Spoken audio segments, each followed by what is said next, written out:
Hello, everybody, and welcome wherever you might be. Big Tuesday night, NBL Overtime. We're fired up, we're jam-packed, but to be honest, we've got no bloody idea what's going to happen, mainly because NBL 24 is wired that way. We do know the Hall of Famer is in the house, Leonard Copeland. How are you, brother? What colour is that shirt? Is that white or blue? That's Just making sure, man. I like that you've worn a bit of a darker colour, so no arguments. I'm good. You good? I'm good. Good. Liam, Santa Maria, Jim and Nick Stars. What up? What's happening, man? I'm excited. You pumped? I'm always pumped. Okay, good. I'm always pumped, especially when you're pumped. Good. What I'm are you pumped about? I'll tell you why I'm pumped. Because I don't know what's happening. And traditionally, people will say that's just the norm, but I really don't. Anytime you can walk into an NBL arena right now, no one has any idea what the result is going to be. It leads to the closest competition right now we've ever seen in the NBL, which leads to excitement, which leads to an amazing last 3 weeks. I'll start with you, Liam Santa Maria. How many wins get you in? You're the mathematician here in NBL Overtime. How many wins get you in? I'm not a mathematician, but I tell you, I think teams are going to get in at least one, I think, with a losing record. That's how close it is. It doesn't suggest that that's bad. That just shows how close it is. You look at the standings right now. Melbourne, they've locked in top 2. Perth, they've locked in their playoff spot. They're 1 win now. No one else can get to 17 wins. So they're 1 win away from top 2. And then from there onwards, third has a 500 record right through the rest of the league. Now, the Phoenix aren't making it. I think we all feel comfortable with that idea. Just on that, but they mathematically are still alive. Our man Source to join us back on the show, mate. I should have told you before you. He's coming. He's coming too. So he'll join us later in the show. Yeah, I think maybe if there is a scenario here where things could break, where a team makes the top 6 with a 12-16 record and a good percentage. Is that good for the league? It's fine. Yeah, it is, right? I think the parity is You know the fine. difference. Every year we have this sort of scenario, but the difference is there's no bottom place team that lets you win. Yeah. You know, and last year I think it was Illawarra. It was an easy beat. This year, every team, even Southeast Melbourne, can beat you. You know, they're playing well, so you just never know, man. And the thing I've liked about it the most is like Illawarra were done and dusted early, and then they picked themselves back up. Adelaide were done and dusted. They picked themselves back up. Southeast Melbourne had that miraculous win on the weekend. And you're right. Sydney come in, you think they're going to get it done. The Phoenix beat them. Yep. Melbourne come into Sydney, you think they're going to get it done, and they don't. I got a headache. I'm not a major stats guy, and I haven't actually done this type of research, but I'm almost going to guarantee we have never seen an NBL season that every team has double-digit wins. Because we're seeing it this year. No, every team's got 10 wins minimum, right? Phoenix, as you've seen on the ladder, has got 10. Yeah. I don't know, it may have happened, but I can't recall it any time recently. And I think that is what makes this league so great. And you can use that in a recruiting tool. Yeah, you go to an import and you go, look, you know what, we know if you're going to you're going to come in, you're going to have an opportunity to compete with the closest, most tightest, intriguing, drama-filled league possibly in the world. I'm talking from an on-court thing. The amount of stuff that goes off-court, understandably, but on-court, it is just so competitive. And you know the happiest people are, Copes? Us, the basketball fans. Yeah, that's right. This is the best basketball you can possibly see. Every game matters. And you're sitting at home and you go, well, that's Illawarra and Southeast Melbourne. I don't watch them. But you need to watch them to see where your team's going to finish. So that's why the NBL is on top. That's what you want to say. On top. You mentioned, of course, Illawarra and the fact that they looked gone. They sacked their coach. Things hadn't gone particularly well. And history had told us that, you know what, this is going to be another tough year. The reset's going to come in the off-season. Well, you know what? The reset came about a week after they sacked their coach. And the weekend, they'd lost 3 in a row. Couple nice and close losses, unfortunately. They went to Perth, who were the hottest team in the league, went to RAC Arena, and bang, held down Bryce Cotton, and then did the job again on Sunday. How far can his Hawks team go, Copes? That's not an easy job to do. Yeah. You can to travel to Perth, shut down the best player in the league, get a win, and come back and get another win. That's not easy to do. All right, here's the run home. All right? So we'll start with Bryce Cotton, which is a huge reason as to why they're able to win these games. They've done it twice. Yep. Why have they done it? Well, you tell me. Because they're double teaming him on the catch. Now, a lot of teams wait until he gets the ball. He's quick enough to get past them. They give him 3 options. He can go left, he can go right, he can pull up, hands down. They send some help and make him get rid of that ball, make somebody else beat you. Now, and then sometimes when he gets, you see how they send the double? Sometimes he gets the ball, he'll get it back with 3 or 4 seconds left, and he has to take a tough shot. And that's why his shooting percentage is down. Send the double at him, make him swing that ball. Yeah. I don't understand why the coaches haven't done Yeah, it. crucial little thing, though, about what you said there. They're Okay. not double teaming him on the catch. Okay. They now, right there, they almost did. Yep. They're doubling him off the ball screen or off the dribble handoff. Now, when it's not one of those situations, they've got a long defender on him. They started with Hwang Jung Lee, then they have other guys come through that have some length.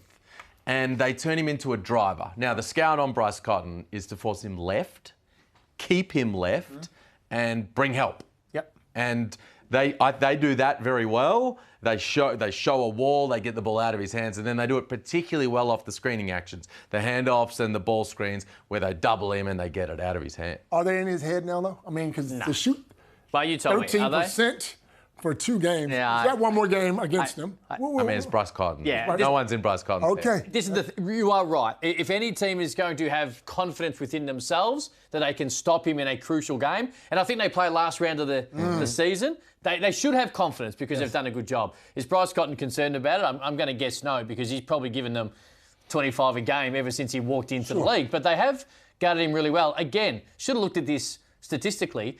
I don't know if it's just a coincidence because he's missing shots against Illawarra, but he feels like Copes. He has the ball in his hands later in the shot clock and he has to force up some shots. And that might be a little bit of the double team, hands off and the screens, as Liam touched on. He has to give it up and get it back. But it does seem like the shot clock runs down more against Illawarra, and some of those shots are tougher compared to the creation he's able to get against other teams. Because he catches the ball. When they send that double, he plays with it. He passes it off. He's a willing passer. He's not gonna force a shot. He's a willing passer. Gets rid of it. They get it back to him because they know he's the man. He needs to shoot the ball 3 seconds later. So you think they've got it sorted? You love the way they defend him, and you think they're in his head. Yes. So in that final game of the season, how many does he have?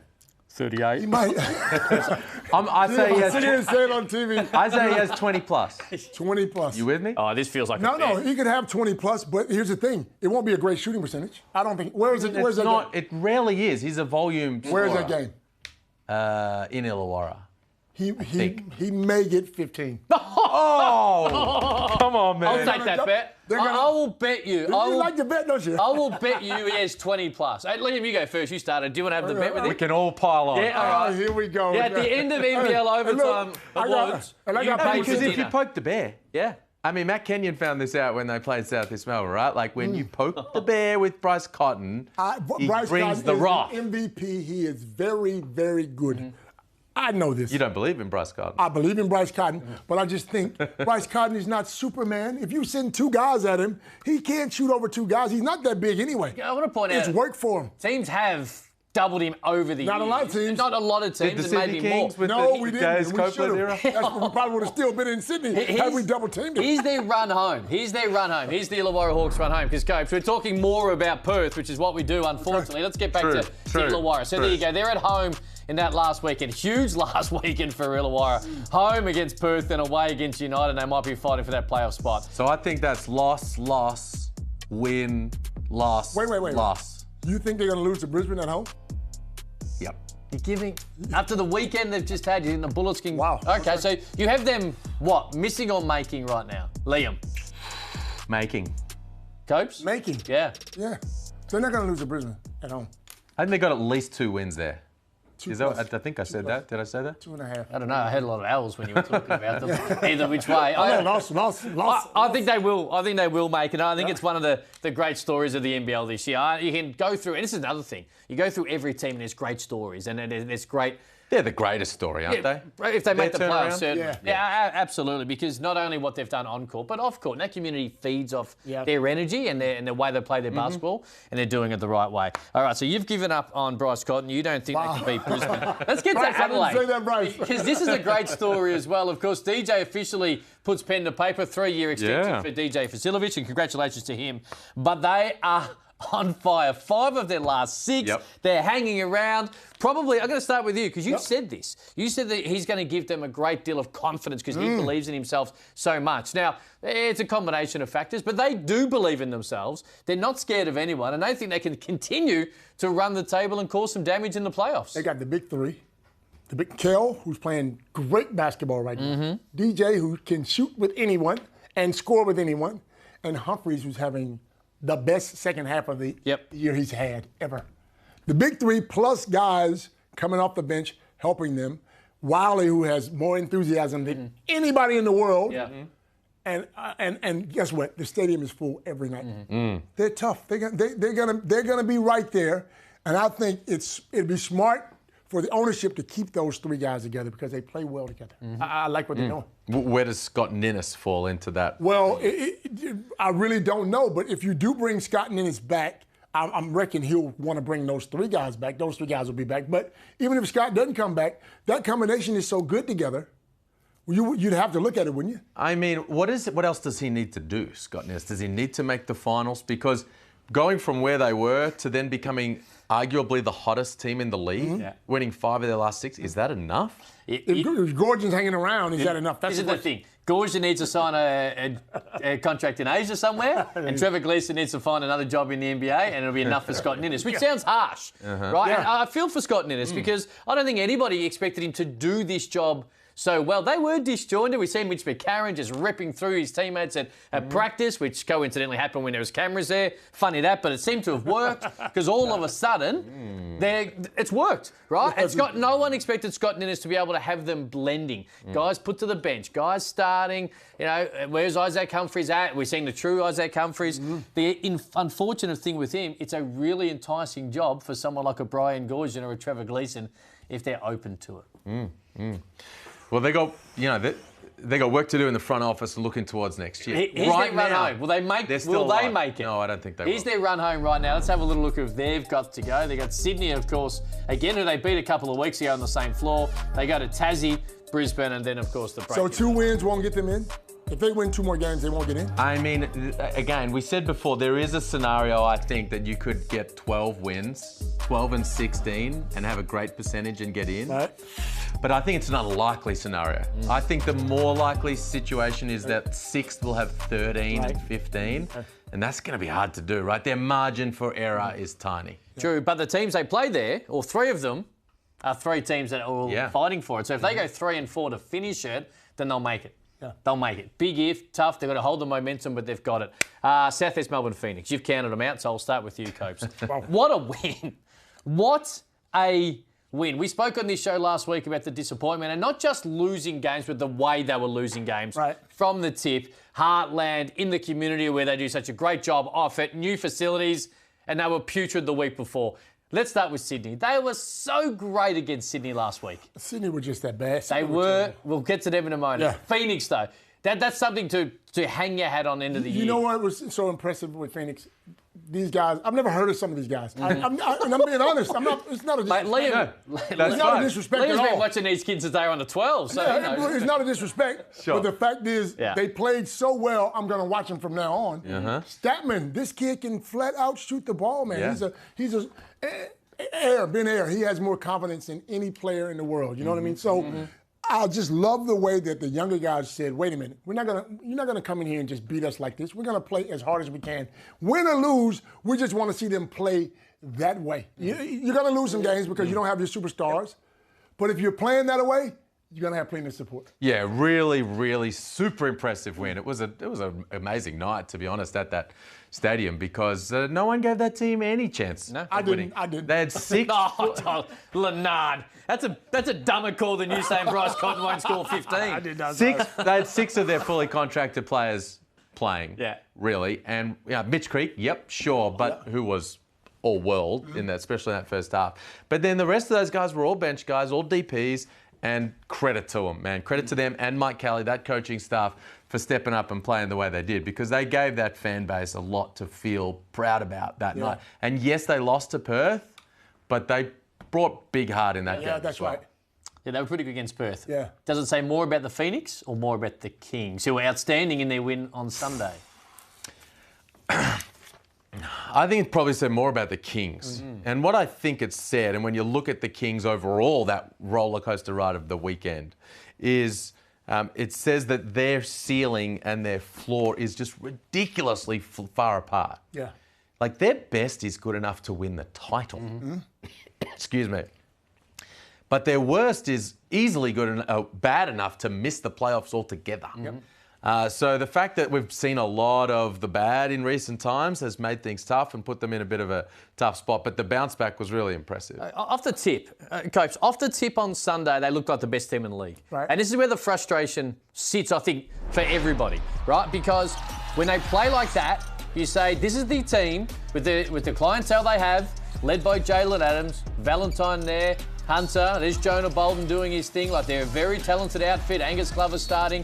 And you're like, you know what? This is the team that we all expected to be playing like this at this time of the year, trying to defend their 2 titles. I've been around a long time. I've been around this country a long time. I'd have to think, now I could be wrong, but I'd have to think, after that loss to Southeast Melbourne, the way they lost, because they didn't look interested at all until the last 2 minutes of the game when they thought they could get it and they tried hard, okay? You'd have to think somebody had to have a word with these guys. I'm thinking ownership or somebody would have gone in and said, wait a minute, you guys are getting paid to play professional basketball, and that rubbish you just put up right there is not good enough. And you'd have to think he does that make a difference? Well, 100% it does. Well, then why? Because they should know what they're playing. They should. For. That's right. But I think there's a disconnect with some of the players and the coach as well. You can see it. You can see that they didn't want to play. They're like a days ago. They're just doing their own thing. But the game they beat against Melbourne, they were a real deal team. Now the question is, can they get on a heater? Well, because if they play more regularly like they played against Melbourne, not only are they going to make the playoffs, they're a good chance to finish in that 3-4 game.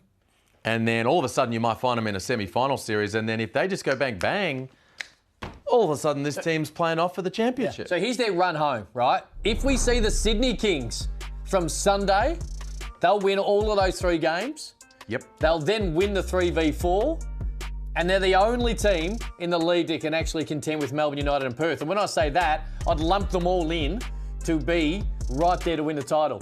If the desperation and their poor attitude off the tip that we seen last week against Southeast Melbourne Phoenix, they'll lose all those 3 and they'll be bounced out. Amazing. It's amazing to be saying that about a team with a losing record. Unbelievable. Who just lost to a team full of development players. But that's where we're at. Sunday, I speak for myself and everyone else might. I'm watching the game on Sunday and I'm thinking, this is what the Sydney Kings should be. I wasn't surprised by how well they were playing with the players they have on the floor. I'm surprised because they were so putrid on the Thursday, but I'm just watching this game going, this is the Sydney Kings. Now, what do you think we're going to see? Now, you just painted a rosy picture. I have no idea. I've got none. You would know more. Do you think? What do you perhaps think? Because they were playing Southeast Melbourne and they didn't have their players, they came in with the attitude that we can just show up. No doubt about it. But then they knew Melbourne were going to come to town. They needed to bring it. And they had to bring it. But you know what that gets you? Right on the cusp of missing the playoffs or finishing 5th and then having no chance to win a championship, having to win elimination after elimination after elimination and then going on the... It's just too hard to do. That gets you it gets them where they are. And us talking about you. It gets them exactly where they are. And the game against Adelaide is a massive game. Monstrous. Yes, it is. Because for both teams. And the thing is, as frustrating as they are for us, being basketball fans and media analysts, and we're like, which one's going to show up? The fans of the Sydney Kings, who roll out in their droves every single Sunday at Kudos Bank Arena, must be equally scratching their head. And probably within the locker room at different points, some of them might be going, what's going on here? Well, they're dangerous if they get good. If they just play bad, then it's almost a gimme at times. And the irony of the situation they're in, right, where win those games and they're in the top 4 playoff and so on and so forth, lose them, and they're at risk of actually missing altogether. Yep. And these 2 next games, one is against DJ Vasiljevic. Yeah. I like it. And then the other is against the arch rivals, the Illawarra Hawks. That's their next 2 games. Yeah. So it's set up perfectly. You know we haven't heard from, though? Where's Paul Smith? Oh. No tweets and nothing. I haven't heard from Paul Smith. Where you at, brother? We need to hear from you. Yeah, I'm calling him out. Okay. Hashtag NBL Overtime. What's your Twitter? Are you on Twitter or not? Yeah, Leonard, what is it? Just at Leonard Copeland. That would make sense. It's your name. That would make plenty of sense. Paul Smith, direct all correspondence his way. Very quick break. You're a chicken, bro. Oh, mate, we've glued with Paul Smith for the last 5 years. It's time for you. Come on, Sydney. Show us how good you are this weekend. Quick break. Plenty more NBL Overtime next.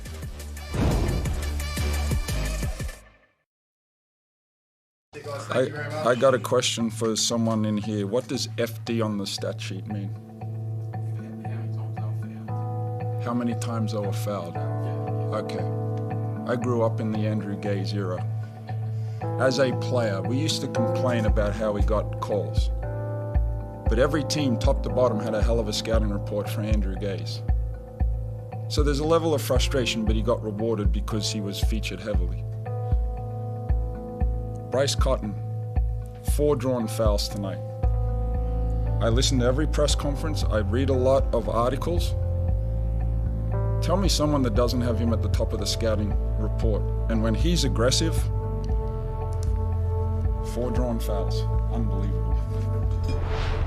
Frustrated a little bit, John Riley, the head coach of the Perth Wildcats, after the games on the weekend, talking specifically about Bryce Cotton and his inability to be able to have the referees blow the whistle. Olgun Uluc joins us from ESPN. Hello to you. Hello. How you doing? I don't know who puts the music on top of these things sometimes, but that I'm in the mood now. It's like a thriller. It was Copes. Now, before we get, I know you got something big. You got something big rolling soon. I'm going to start with you, Coach, because you were a part of this. He mentioned Andrew Gaze, and you were there by his side for so long of his career. Does he make a good point, John? Really, when he's pushing his point and what he's talking about, do you at least see the sense in it? Really smart.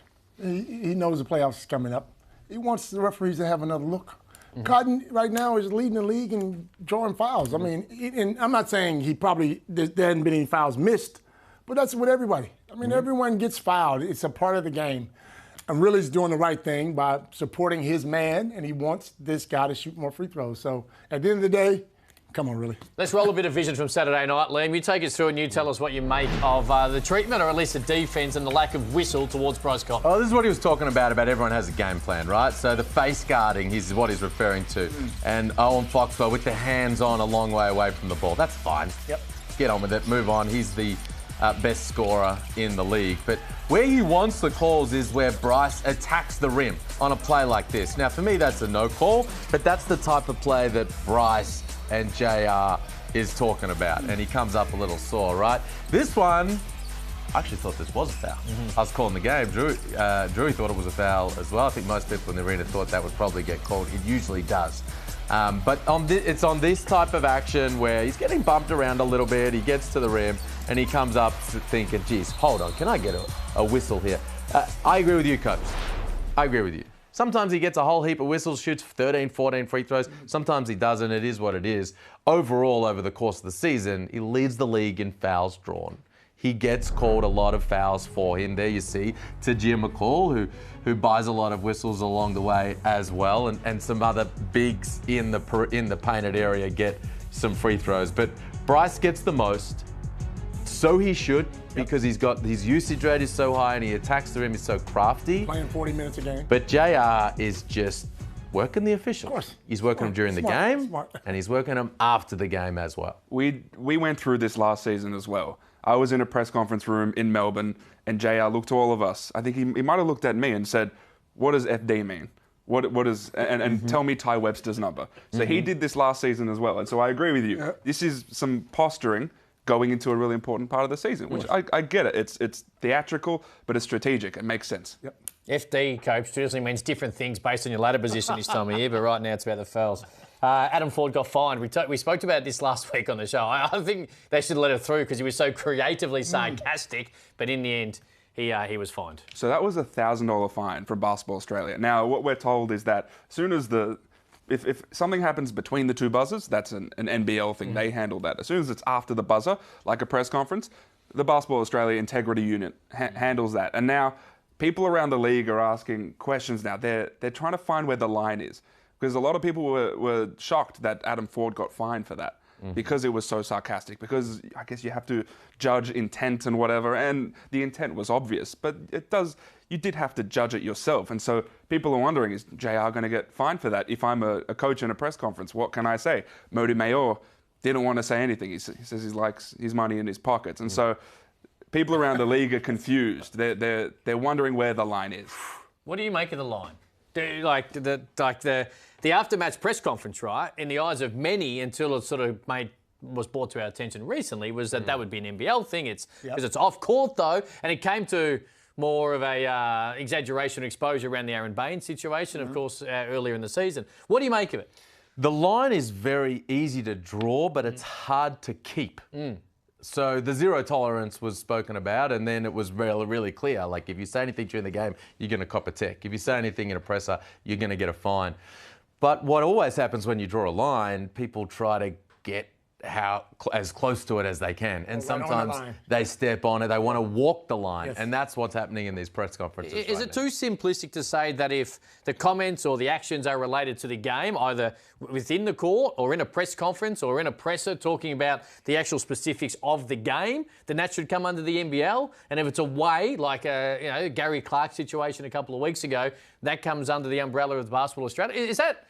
Because that should be an NBL thing, not a basketball thing. That's 10 minutes after the game finished. And there are some people who think that it actually is an NBL thing.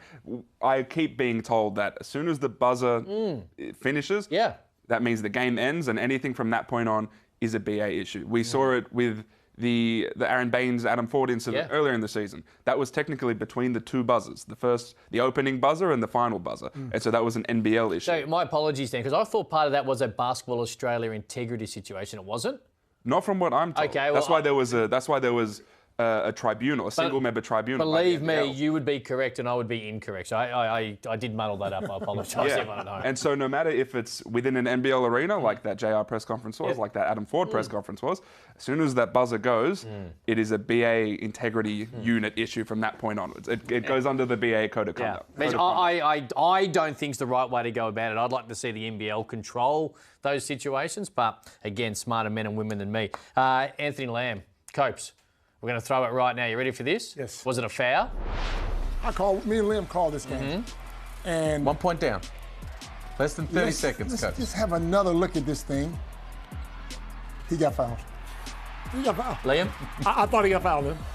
Well, I like it when the refs kind of let the guys play it out, right? Swallow the whistle a little bit down the stretch. Look at the other arm. In the moment, I thought, hey, mate, just finish that. You're big and strong. You got right to the cup. When I watch it back, that should have been free throws. Yeah. And it's not just the fact that probably should have been a foul, and there have been issues that teams have had with officiating throughout the season. This just points again to how close this thing is, where a moment can maybe decide a team's season, whether it's a shot, whether it's a missed call like that. And granted, he'd have to go to the line, he'd have to make both free throws. The Hawks would have an opportunity to then win the game. But little moments like that are things that can decide entire team season. Did anybody complain? No, not really. I think the challenge, look, he missed the shot, the ref missed the call. Everyone's missing, coaches missed timeouts or whatever it might be. The challenge, I think, down the stretch here, because there is a lot of focus on the refs right now, it's so close. Keep your team focused on the game. Yes. If you start to go into press conference, and JR, we know what he's doing, but some teams are starting to get a little too focused on the refs, it's derailing them from what they need to do. Makes sense. They've kind of been hosed, the Breakers, the last couple of weeks, though, because there was a Dellavedova call. There was absolutely a foul, but should have been on the floor. And then that, and you're right, there still would have been plenty of time. I can understand the frustration. You make a really good point, because just like there are good players and there are players who are not so good, and likewise with coaches, that's the same with referees. And I think that's where some of the inconsistencies come from, and I think some of the confusion. We see so many games. There are really good referees in the league, and there are some that are probably at a standard that aren't at that same high level, and that's where the frustration comes from. But there's no doubt he should have been shooting 2 foul shots there. None whatsoever. None. Big game. It was a big game, big result. Because you believe in the whole let them play, right? Late, yeah. I'm not a believer in that. Because that would be called, if that was the first minute of the game, Anthony Lamb would be having 2 foul shots. And that's the way the game should be officiated from start to end. I think referees need to officiate the game with some feel. And it's a theoretical discussion. If it's a foul in the first minute, it's a foul in the last minute. Sure, I get that. But I think a bit of feel is helpful in those situations. Let them play through a little bit of contact down the stretch. You don't want the referee determining who wins the game. No, absolutely not. But I think there are referees in the league who have that feel, and there are some who are trying to work their way through it who may not have it right. And that's why we have sometimes the imbalance. You got a scoop for me? Yeah, I do. Hey. Bang! Scoop. So I have reporting on ESPN.com.au right now that Sam Wardenberg has signed a 3-year extension with the Cairns Taipans. Now, this is something that we thought was going to happen. The talks were very positive between those two parties. Sam Wardenberg he's trending down toward the end of the season. He's had a concussion that's had him out a few games, but there is a lot of trust in that shot coming back round. I think there's a demonstration over his career at Miami and his defensive growth over the the 2 seasons he's been in Cairns, but they really like what they've gotten out of Sam Wardenberg. Sam Wardenberg likes the structure and the system in Cairns, and so he has signed that multi-year extension. Is it fair to say last year was a lot better than this year? Sure. You don't like it? 3 years is a long time. Nah, I like I'm watching this year. I just don't know if maybe 2 years, 3 years. I love is it. long. Yeah, I love I it. love it. A regional team like that, a small market team, and you can lock a local talent like now. Of course, what does the contract look like, right? Are they paying overs or unders, or is it a team-friendly deal? But to have him locked away for 3 years, I like it. They have a starting local for 3 years. They have a starting local for 3 years. And we touched so much on how important it is to lock in Australian or New Zealand pieces in this situation. Good on them. Absolutely. You asked the question, though. Was it it a big contract? We assume for 3 years he's. Is it payday or? Is it a payday? I'm not at liberty to say, but If you had to guess, but I'm not going to guess. try to get it out of him. We won't give it to him. But look, Sam Wardenberg is a really talented young player. He's still just 24. Yeah. He has shown glimpses of being a really high-level player. Yes, his counting stats are down. His splits are down as well, but there's some trust from what they've seen that there is something there, and it's worth locking him in for multiple years. They also didn't let him get to free agency, let others drive that price up. It's not a bidding war. They lock him away. Good on them. Great job. Great news. ESPN.com.au to check all that out as well. Thank you, Olgun. Thank you. Appreciate it. Remember that time earlier in the show when you said Phoenix are like dead? Yes. Yeah, well, Big Sauce is back to fight you for it on the other side.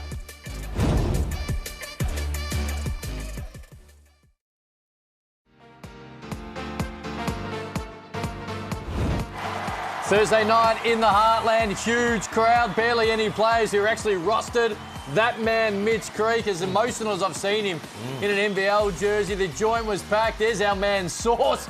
He's up and about. Mike Kelly, big sigh of relief as he hugs his superstar.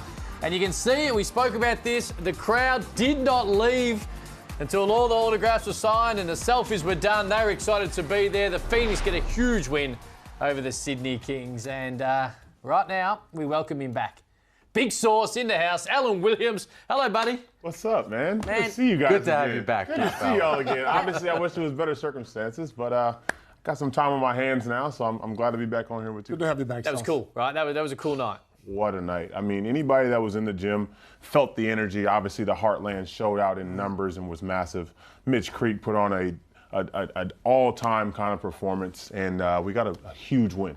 Now, you mentioned Mitch Creek. He was really emotional. He was up and about at half-time. His first half was incredible. He was emotional post-game. Leading into the game, was there something you could see brewing, not just from Mitch Creek, but from the team? What was the actual feeling like in the locker room? Yeah, I think it was the first time in a long time where we got together and we just kind of played like there was nothing out there. We just kind of let it all hang out, you know, and we had a lot of confidence. We obviously believed in each other, and that was a big thing. But also, too, I know Creaky went out there with something to prove and show that he can go out and get this win with the team that we have and lead that group to a victory. So it's well done on that win. That was a tough win. It was good to see. It was good to see. Creaky, just quickly. Yeah.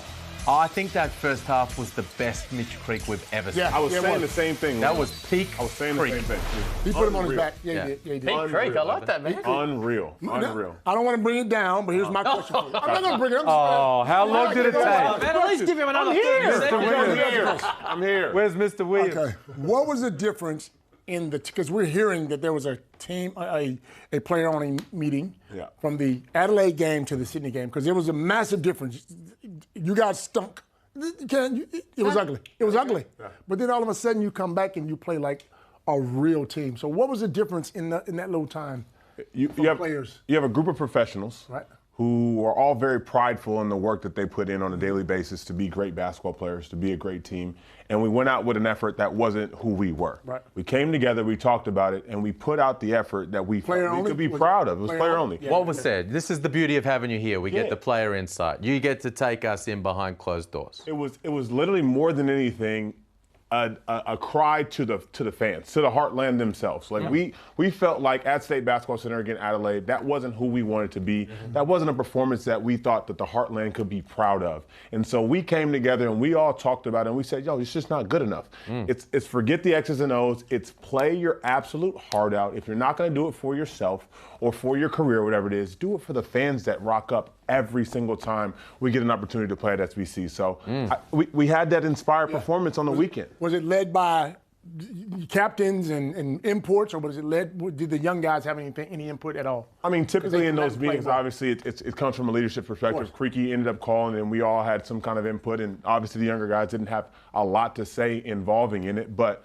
I think that the message was felt across every single one of us. They had a lot to say on the floor. That's what I'm asking. That's what I said. Oh, it doesn't matter anything at this point right now with the parity that's going on in this league, the most entertaining league, as you're saying right now, outside of maybe the NBA, even including that. The parity, 1 through whatever, you know, anything can happen. Yeah. And so you go out there, you play with a free mind, you play your absolute heart out, like I said, and anything can happen. And credit to Creaky, of course, Mike Kelly, the young guys on the floor. But, man, the energy from that whole group. I was sitting behind the bench in that game.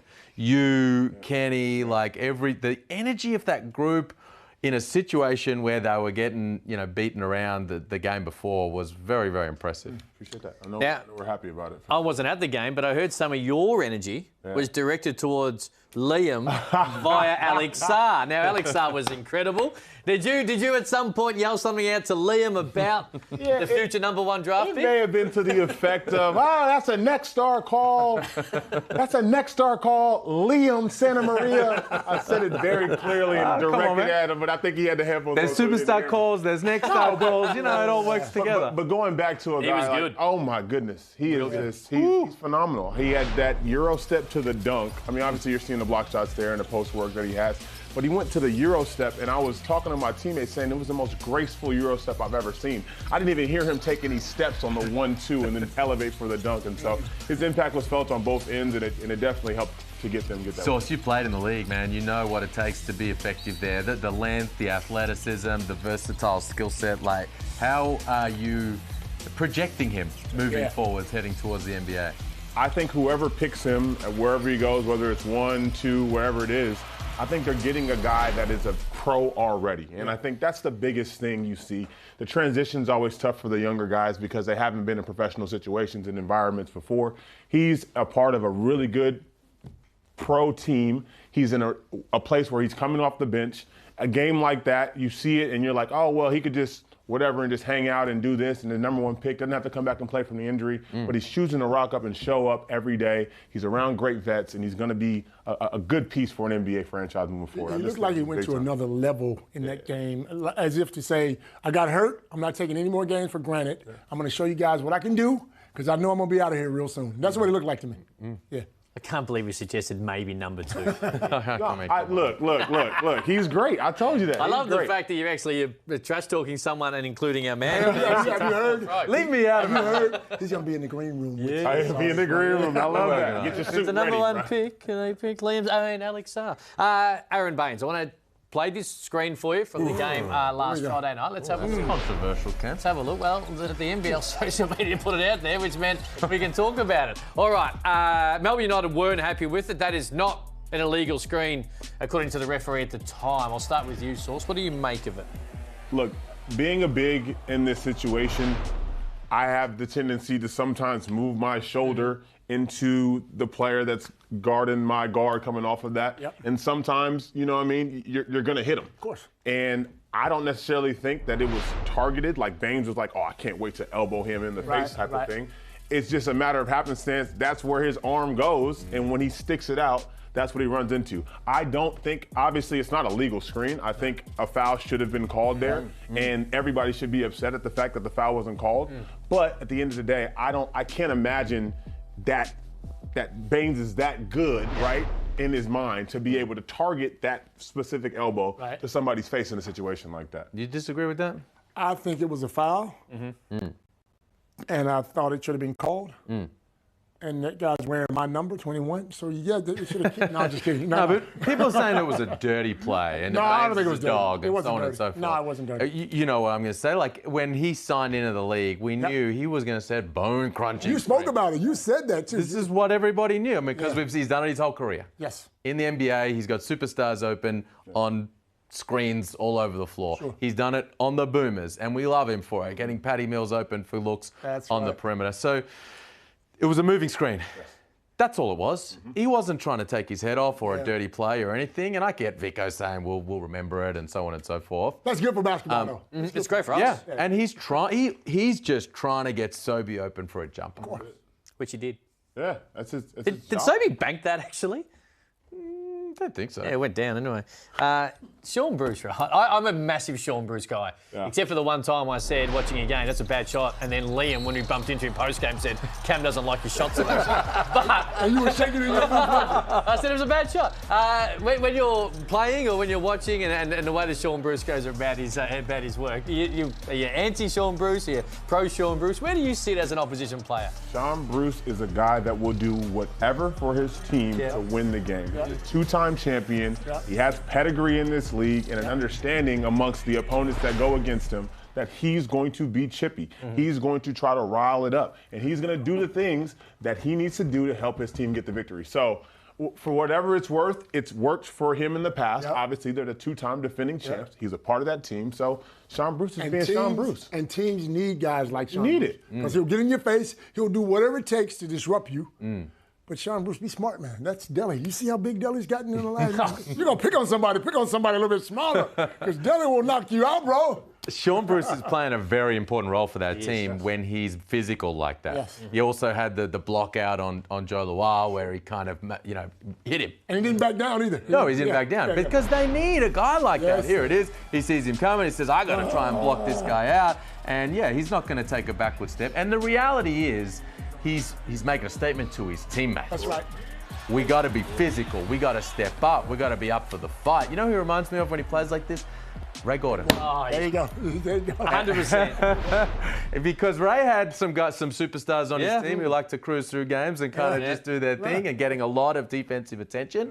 And they need a guy. They had Warwick Giddey as well, of course, but they need a guy who stand up for the group. This is why I've always said the Kings should play every year a pre-season game in Knox. You know what I'm talking about, don't you? Get it on? You get it on. You were in that game, probably. You're throwing punches and garbage bins and all the rest of it. Thank you, man. Hey, how's the knee? How's the knee? Tracking on. When are you back, bro? This is what we want to know. If I could be playing towards the last game of the season. I'm not in. Hold on. I'm not in. And we've decided that that's not going to be the case. Okay. But I'm on track. It was just a cleanup What if procedure. it's to make the finals? If it's to make, I'm in. Oh, okay. We can write that down. We can write that down. Procedure. So If you got a chance, you're in. Listen, I've told the team this, we've had this conversation, that if there's a finals opportunity, then I want to be a part of that. And that's why having this small procedure that I did done was to get rid of that and just to be ready to go when I'm ready to go. So it'll be a couple of weeks. I'm not going to push it. I want to make sure that I'm ready to go for next season. I've obviously signed a 2-year deal here, so still want to come back. And You know how we know that? Is that a new Rolex? No, this is. I've I've been playing for a while now. I've been playing for a while. Coach. Get out my pocket, man. Get out my pocket, Coach. At least if you play in the last game, Copes might know a player on the Southeast Melbourne Phoenix team. But it is what it is. Funny, man. Thank you. Great to have you back. Appreciate it. Hashtag NBL Overtime to get involved. Plenty more coming your way next.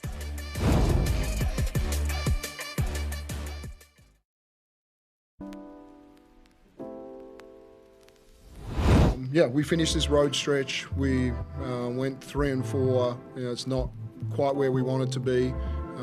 We learnt a lot about ourselves through this period. We got everybody back on board, and I think sometimes, when you return from injury or being out, there's a sugar rush the first game and you come back, and then the second game is always a little bit tougher, and we saw that from a couple of our guys tonight. But I love the fight in us. We look forward to getting a solid, get some rest and a solid week of practice and getting back playing at sold out games at John Cain. In the home stretch right now, we wanted to be consistent all year, and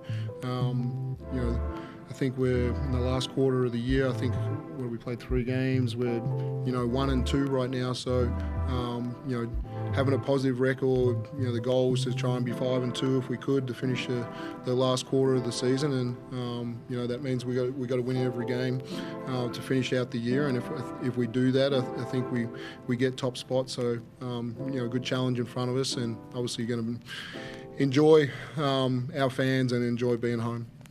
Dean Vickerman after the game and the loss in Sydney on Sunday. 3-4 in its away stretch, of course, where the Tennis takes over that precinct, and now they get to go home in a throwdown this weekend. We talk about the inconsistencies of a couple of those other teams, in particular Sydney, but it must be said, Melbourne were really good on Friday night against Brisbane, but were traditionally fairly poor on Sunday against Sydney, Coach. Now, the opposition deserves some credit, but there's been some inconsistencies over the last month for the league leaders. Are you worried about Melbourne?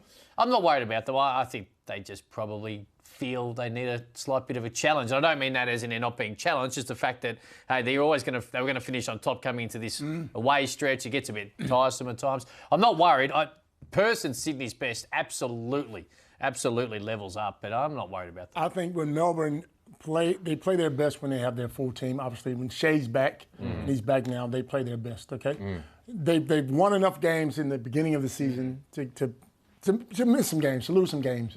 But look, Dean wouldn't be happy with that, but he's okay with it, like he said, because he knows, give him a week, they'll go back and they'll have their little training session and they'll come out extremely hard. Like you said, they haven't lost 2 games in a row this year. And I don't expect it's going to happen anytime soon. I feel like they'll be okay. I didn't say that. That was an actual prediction before the season started. Right. Okay. I'm not stating facts. I'm just telling you what's okay. The guru here. Yeah. Are you worried at all?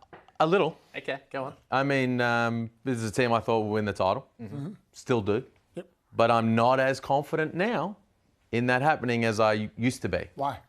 Because other teams are playing better ball at the right time of the year. This is not how you want to be trending in late January. Does being on the road have something to do with it? Yeah, of course. But did anybody think they were going to have a losing record over the course of those 7 games?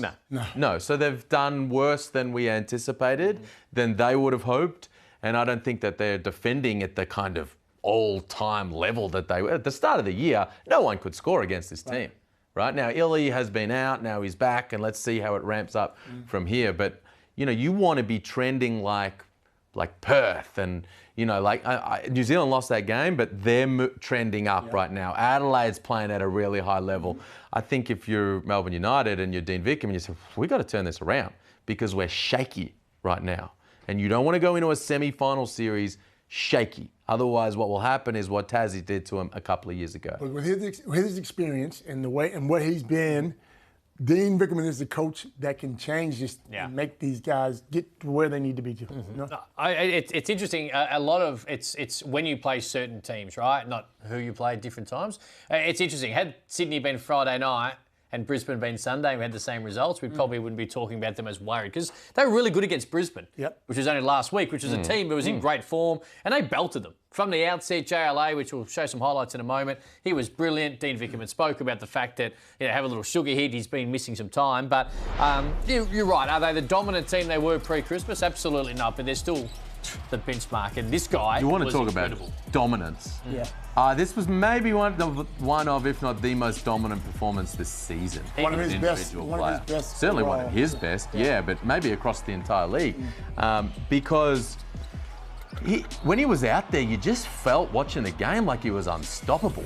He started to get a look about himself saying, nobody can handle me. And it's funny because this Brisbane team, they got some bigs. Harrison, Baines, Zakarski, no one could handle him at all. So if he gets back to that level on a consistent basis, it's going to be a huge problem for the rest of the They have got bigs, but that's a good matchup for him. Because of the way he plays his game, I think it's a really good matchup for him. He's been inconsistent this year. I know he's had some injuries and he's been away from the group a little bit into January, but the fact is I haven't quite seen the JLA that I was expecting to see. The most dominant big man in the league. Now, if he just show that for the next month, then they will win the championship. But he has been inconsistent at different times, Coach. I think, though, like you said, if he plays like that, we have nothing to worry about. Melbourne have nothing to worry about at all because... But again, it's an if because he didn't play like that on Sunday. Now, Dean Vickerman spoke about the sugar hit and coming back from it, but the fact is he hasn't really put a huge block of really high-level games together. You seem worried. And it's a high ceiling. He's about to have a monstrous game on Saturday. Well, then... I mean, Gorjogak, Anzac was... Keanu Pinder just had 23 and 11, and Alexander Say had 18 points and 5 blocks against that team. I think it goes a long way to his confidence too. Feed him the ball, make him the focal point, let him have 35 and 20 or whatever he wants to get, but really get him in that groove because the standard he set, all NBL first team, top 3 MVP last time we seen him in a full in the season here. That's the standard he set. So I'm not saying he's had a poor year, but the standard I was expecting consistently, we haven't quite seen it. There's a number of There's a couple of teams lurking, though. There are. That might match up with them in a semi-final series that could give, if they're still inconsistent at that point, can give them a real shake. Do you think Melbourne would feel, if they're not playing great basketball and Tassie comes in, they've got a big game on Thursday night against Cairns. If Tassie comes into a series, they'll have the demons of a few years ago. If Sydney come into a series after playing at a high level for a couple of weeks, they're not as far above the rest of the league now as they used to be. Hashtag NBL Overtime to get involved. A very quick break. You got your centres watching? Have you been watching? I've been watching. All right, that's next. Closely. And yes or no?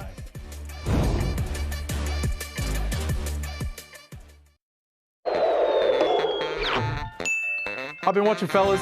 I'm always watching, and Statman was good, but Blowout. blowout. Although he wanted to throw it down too, and he couldn't get it done. Hey, we may never see him in the green and gold, but don't mess about it. Aussie Bryce is here. Oh, please, mate. He missed a handball at 8 metres. Mango Matyang's in the crowd. He took a few out. See that? Look at old mate. Didn't lose his beer. Oh, no. Did not. Picked his girl up. Yep. And hey, Mahmood's open. Find him. Oh no! And our man, enjoying himself. Hey, everyone's in. And then Kenny goes, "Hey, you'll probably be on Sanders watching, just so you know." He's like, "Yeah. I better get serious." That's funny. Love it. Not worth the sting, but still love it. Here we go. Alrighty. Okay. Oh, you know what? I'm going to give you a tough question now. Let's go. Nah, in the playground, would you take Saar over JLA? No. Does Ben Simmons deserve to be in the Boomers Olympics team? Oh, it's a tough one. It's a tough one. We're waiting, Santa. No. Do you think a team will take a swing at Vic Law for NBL 25? That's a good one, yes. Good name. Yes, I've definitely answered correctly there. Ooh. In future years, hold on, you know something? In future years, should we play all final round games? Premier League does this really well. Should we all play them on a Sunday afternoon at 2 o'clock, same time? Don't like it? I like to watch them. Okay. Will Sydney have a new coach next year? Yes. Will Cairns win a playoff game? A playoff game, not a play-in game. No. A playoff game. Okay, there you go. They've got a big week, Cairns. They Huge need to week. get this win on Tassie's got the Thursday biggest night. week. No, Tassie's got a massive. Tassie's got the biggest week. Cairns. Yeah. Cairns, big game.